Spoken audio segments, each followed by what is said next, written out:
My name is Aaron Heinrich. I'm with REER, and we were developed by Duriel Labs. But just so you know, this is not find your fill in the blank, although it should say find your way.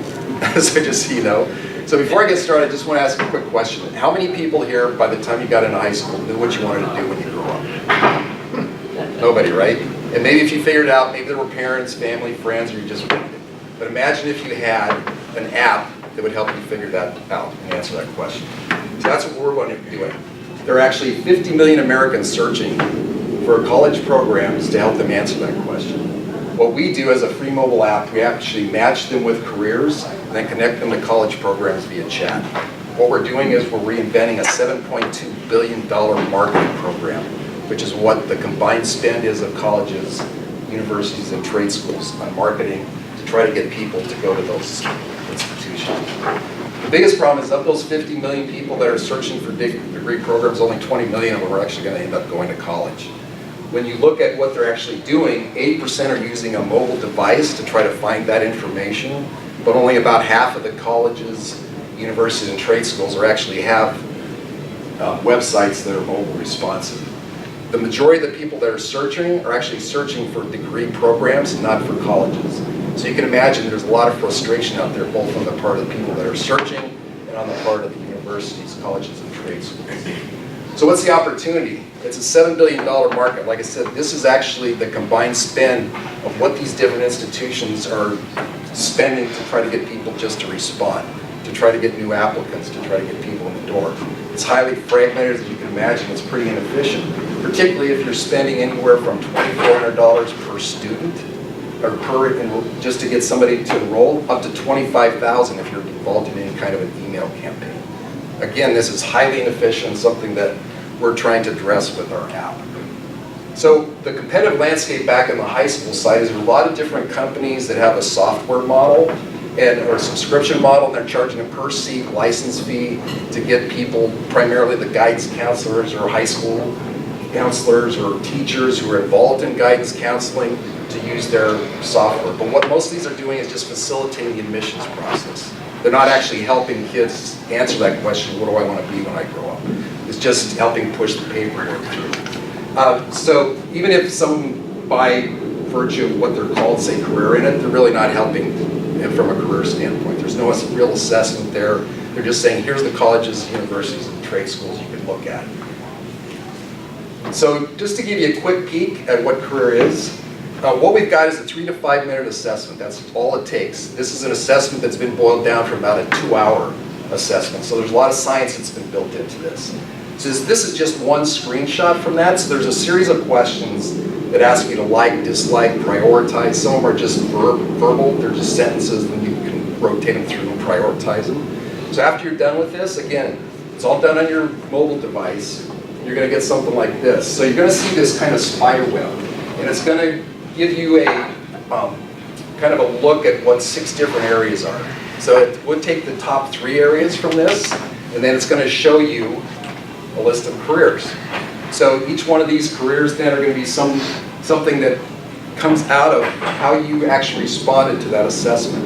And how many people here have taken any kind of an interest or personality assessment? So you kind of get the idea of what we're trying to do here, right? So then if you say, okay, I don't know what a marine architect is, you can click on it, and while the screen doesn't match the marine architect, at least gives you a brief description saying, oh, okay, I got a kind of an idea of what that might be. That might be interesting. This information is coming from the Department of Labor, so we're just not making it up. We're asking people out there what they think it is. If you go back then, you see this little button back here that says View Schools. If you do that, we then give you a list of schools. These schools are within a 300-mile radius of the respondent. So studies have shown that most kids go to school within 300 miles of where they live. It's pretty easy to go back into our app and change that. You just change the zip code. So if you want to look at schools on the East Coast, find a zip code on the East Coast. It'll give you the schools that match those career programs. Click on the school, you're going to get a screenshot that looks like that. So it'll give you a rough idea of what the population is for the undergrad enrollment. You're going to get an idea of what the type of school is, if there's any kind of a religious affiliation, what the actual tuition is. But more importantly, on here, what's really critical is you're going to get an idea of what your median earning is. If you graduate from that institution with a degree in that program. So you can start doing some planning, right? So if you want to compare UC Berkeley, what the median average is, if you get a degree from there to, like, say, Cal State or Sac State. You'll see this other chat with school. What we've built into there is the opportunity then to connect directly with somebody from the admissions office. That's never been done, right? So that's where we're giving admissions people at these institutions a direct connection with a prospective student. So this is what is taking the place, eventually, of that $7.2 billion that they're spending that's really inefficient, because it's all paper, it's all, you know, done in a way that just doesn't work anymore. All of us that work together have known each other for quite some time. Jose Malabo, Jose, you want to raise your hand? He's a CEO and co-founder. He and I have known each other for over 20 years and worked in different capacities together. It was 1 minute. Jose and he and Leslie worked together at the Savannah College of Art and Design in their marketing program. They pulled in Wally Holt, who comes out of Amazon and AT&T Wireless. And then myself, I've got quite a bit of experience in communication, marketing, business development. And that's career.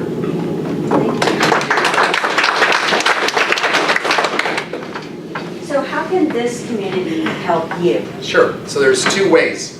One, we've, as you can imagine, invested quite a bit of money in this already, about $250,000. We're looking for right in the middle of raising another $350,000. We've got about 50 of that raised so far, so we need to raise another 300. At this point, that's going to go to really beefing up our marketing effort, because you can imagine trying to get to the universities and schools as well as build up the students who are using this is going to take some time.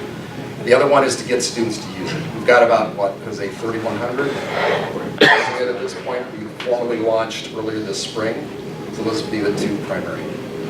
Sorry, how many people are using it? 3,100, a little over that. Did you launch in a particular community, or is that national? National, yeah. Yep. And the students start really coming from any defined area. They're all spread out all over at this point. So because they are spread out, it's a little harder for us to be able to go to a particular college or area and say, hey, we can serve you up 3,000 students. Right? We can't do that at this point.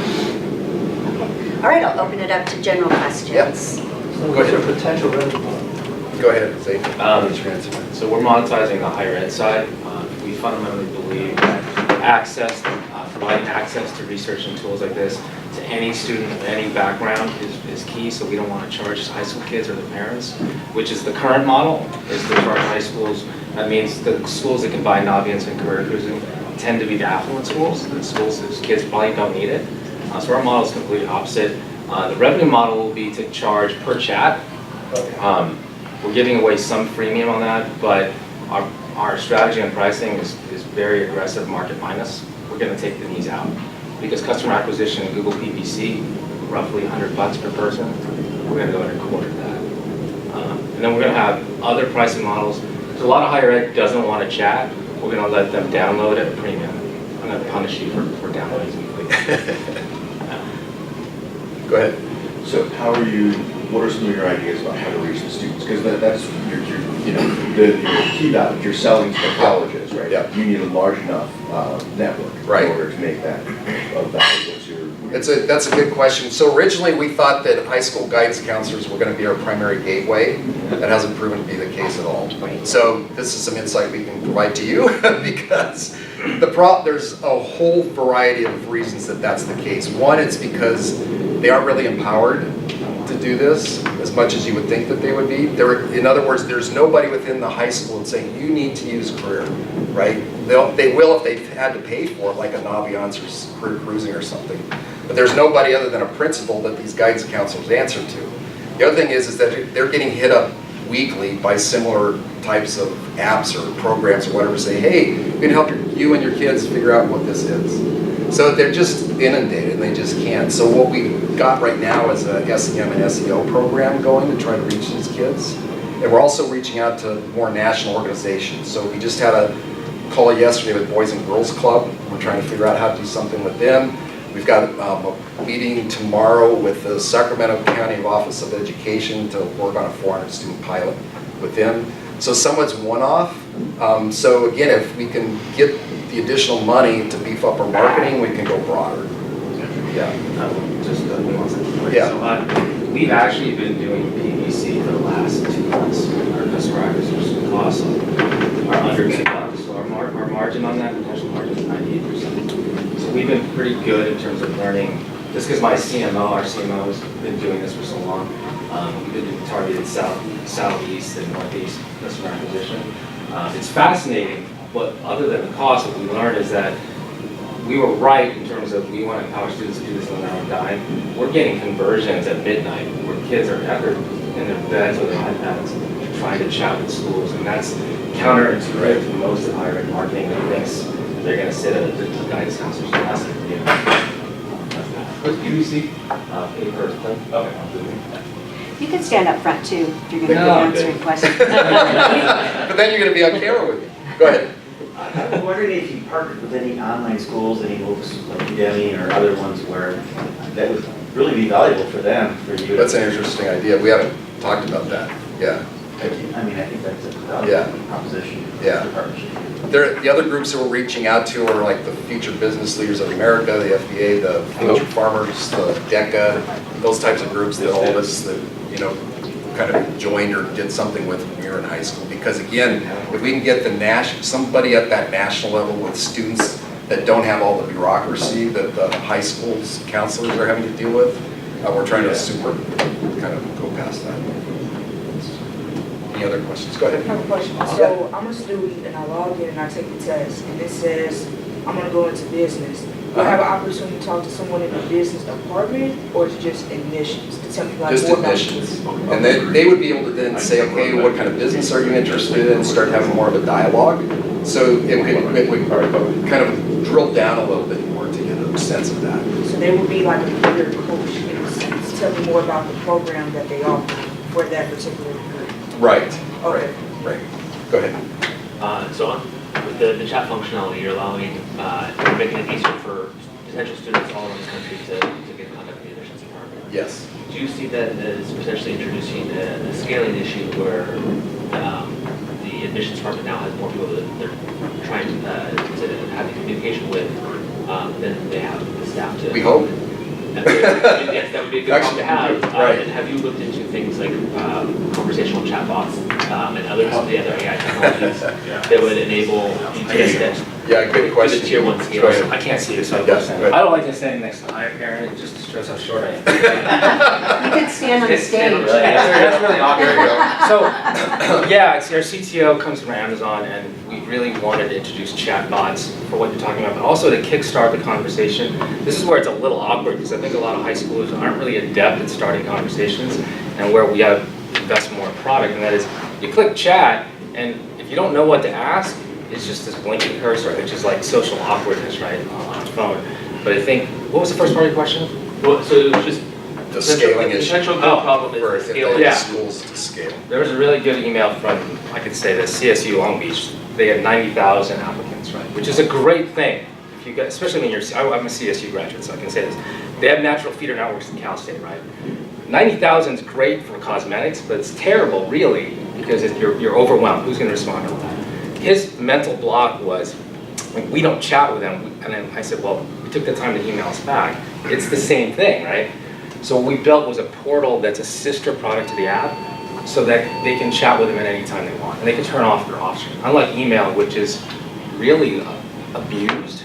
I'm curious, high school kids. Like, my niece gets literally like 20 emails a day. She doesn't read any of them. And she's 16, and this is starting in 9th grade. So think of 4 years of emails. So I think the answer is yes, but I just came back from Noel Levitt's, which is a higher ed marketing conference. And now, with the bigger indicator for intent to enroll is two-way communication. It used to be the holy grail in higher ed is get the kid to campus and we'll sell them. Now it's get the kid to text message or chat with me, and that's becoming a greater indicator of I want to go to school there, which really sounds crazy for anyone over 30, but that's the reality. It's like that's the proxy for visiting, is I want to talk to you in real time. Go ahead. Have you looked at the junior college market? Yes, we sure are. In fact, tomorrow we're going to have lunch with the head of the Los Rios Community College District.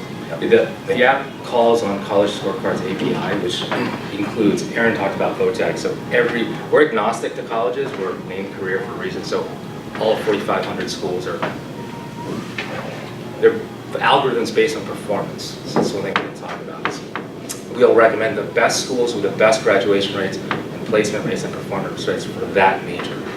So it's a performance algorithm, not a proximity algorithm. Go ahead. So I have two questions. Have you gotten your screenshots in front of a lot of high school kids? We did focus groups Okay. with high school kids. They're probably, what, I'd say 400 plus? Yeah, so we focus as well groups. as user testing. Okay, Yeah. definitely. Yeah. Just something that's interesting as, you know, they look so beautiful from a design standpoint, but I could just see maybe a little too complex for high school kids. Right. It's a little, it's like, you know, you build out this beautiful design and it looks so great to someone a little older, but something we've found a little, you know, high school, they love simplicity, you know, and understanding it. And then the other question was active users. So what of your current user base, how much are they using it? Yeah, good question. So in the first part of your question, in the user testing, we had an alpha model basically on the web, which is a mobile version, or mobile responsive version of it. And so when we took it as middle-aged guys, it took us 12 minutes. I built the damn thing. It took me 12 minutes to get through the vocational assessment. This is why we chose to go mobile, and we got it down. We tested it with like 400 kids in the Midwest, and they did it in 4 minutes, meaning the assessment. So in terms of active users, we're not really tracking that so much, but I'm going to guess we're probably under 30% active. That is using the app more than once a month. I think that's a function. The why that's not great. It's a function primarily because we haven't signed it up with colleges like you saw Clemson. Yeah. We're in the Southeast, right? So Yeah. parents in the West Coast, so everything we show Southeast schools. We'll have literally 30 people waiting to talk to Emory right now. Yeah. And that's a tough part. I think you're kind of may see it is that colleges are harder to move. Yeah, definitely. One of the things, back to your question about students that we did find, that we thought was surprising is that we got a fairly high amount that said they'd actually be willing to answer more questions. That was weird.